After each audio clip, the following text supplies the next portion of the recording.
Pinjaman online. Oke teman-teman semuanya, sebelum kita bahas ke pokok pembahasan, saya mau menginformasikan yang lagi ada di media sekarang. Ada daerah di Jakarta, ada seorang pria yang nekat menjual kendaraan tetangganya gara-gara ingin melunasi pinjolnya senilai 1 juta berapa gitu ya, karena terkait dengan pelaporan dan dari tetangganya yang mengatakan motornya itu dijual oleh tetangganya, sebelumnya dipinjam untuk melunasi hutangnya. Pinjol yang paling banyak di Galbay, terutama untuk masyarakat di kota-kota besar, untuk yang memberikan informasi tentang Galbay yang banyak. Jadi kalau kalian mau Galbay itu di kota besar itu DC-nya hanya sedikit ya, paling hanya Kredivo, kemudian Kredit Pintar, Aku Laku, selebihnya random dan tidak ada DC lapangan ya. Kalaupun ada DC lapangan yang mungkin kalian galbaikan, itu kalian pastikan dulu wilayah kalian itu adalah wilayah yang galbay jauh dari kota atau tidak. Nah, seperti itu. Lalu banyak sekali pertanyaan di media sosial maupun grup Facebook. Jadi ada yang mengatakan dia baru saja galbay, sebelum galbay dia sudah setting HP-nya, tidak memberikan alamat kantor maupun alamat rumah yang dia tinggali ataupun alamat domisili, karena datanya sudah berbeda ya. Tapi kenapa DC itu bisa tahu lokasi tempat mereka berada? Apakah HP-nya disadap atau tidak? Itu tidak ya.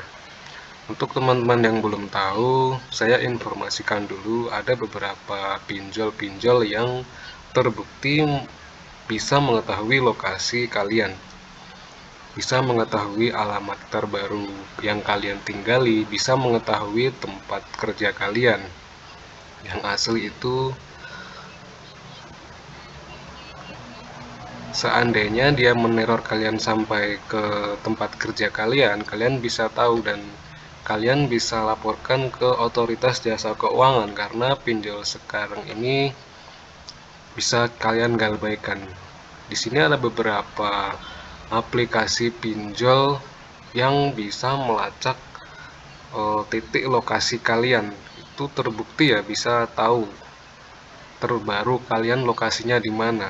Yang pertama itu ada Easy Cash, lalu Rupiah Cepat, kemudian Pinjam Win-Win, lalu Pinjam Duit, kemudian ada GoPayLater, lalu ada aplikasi Singa ID. Nah, ini hanya ada di wilayah Yogyakarta ya. Lalu 360 kredit, kemudian Aku Laku, lalu Kredivo, ini yang terakhir ya. Kalau kalian ada gagal bayar di beberapa tempat pinjol ini, yang kalian perlu ketahui dari mana DC ini bisa menyadap data-data kalian terbaru. Padahal sudah ganti nomor telepon, sudah ganti alamat. Yang kalian perlu waspadai, jika ada aplikasi kalian ini di aplikasi kalian, segera uninstall, hapus aplikasi riwayatnya di HP kalian. Yang pertama itu ada aplikasi Get Contact ataupun aplikasi untuk melihat nomor telepon ya. Jadi DC itu bisa tahu nomor kalian ataupun alamat kalian. Perlu kalian ketahui, Get Contact ini akan menyimpan segala riwayat pencarian nomor telepon kalian, terutama buat kalian yang ganti nomor. Bisa jadi kalian dicatat di riwayat pencarian itu ataupun di nomor HP teman ataupun saudara kalian itu nama kalian itu dengan alamat yang terbaru kalian. Contohnya DC Adi di Balikpapan Center itu bisa ketahuan. Berarti kalau seandainya dialamatkan DC saya itu alamat lamanya itu ditulis juga di kontak mereka di HP kalian, itu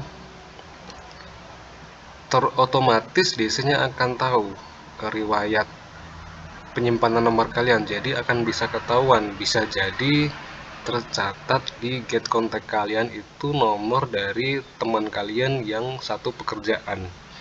Misalnya Agus ada di PT Raja Wali, bisa jadi di situ bisa ketahuan sama DC-nya bahwasanya dia bekerja di PT itu. Nah, cara untuk meminimalisir DC bisa tahu dengan cara menghapus segala riwayat yang ada di get contact. Kemudian kalau seandainya kalian masih menggunakan get contact, kalian bisa dengan cara mengunci profil kalian. Tapi ini tidak gratis ya, berbayar. Bayar setiap bulan sekitar 10 atau 30 ribu agar profil kalian tidak bisa diakses oleh DC. Kemudian dari NIK atau NIK KTP kalian. Nah, itu tidak bisa dijelaskan yang sangat detail ya, karena ini berkaitan dengan data milik pemerintah. Otomatis jika DC bisa mengakses NIK KTP kalian tercatat di suatu instansi pekerjaan ataupun perusahaan, itu tidak bisa menghindari karena DC sudah bisa mengakses sampai ke NIK KTP kalian. Lalu yang ketiga itu ada dari BPJS Kesehatan ataupun NPWP pajak kalian. Nah, itu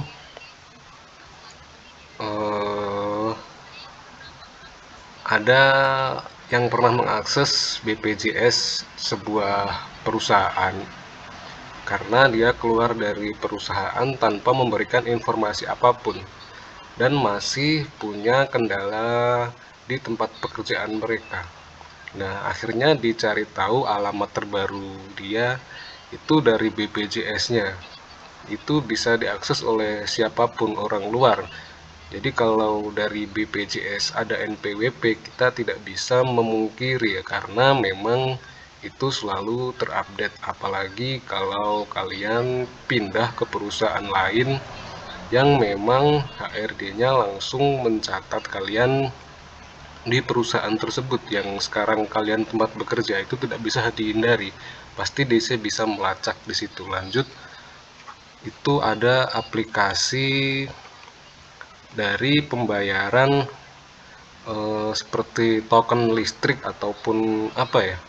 Kalau seandainya mereka atau kalian membayar tagihan menggunakan GoPayLater, menggunakan basis online seperti aplikasi dompet digital, itu akan ketahuan dari nomor tagihan kalian. Di situ bisa ketahuan kalau kalian membayarkan token listrik di alamat terbaru kalian.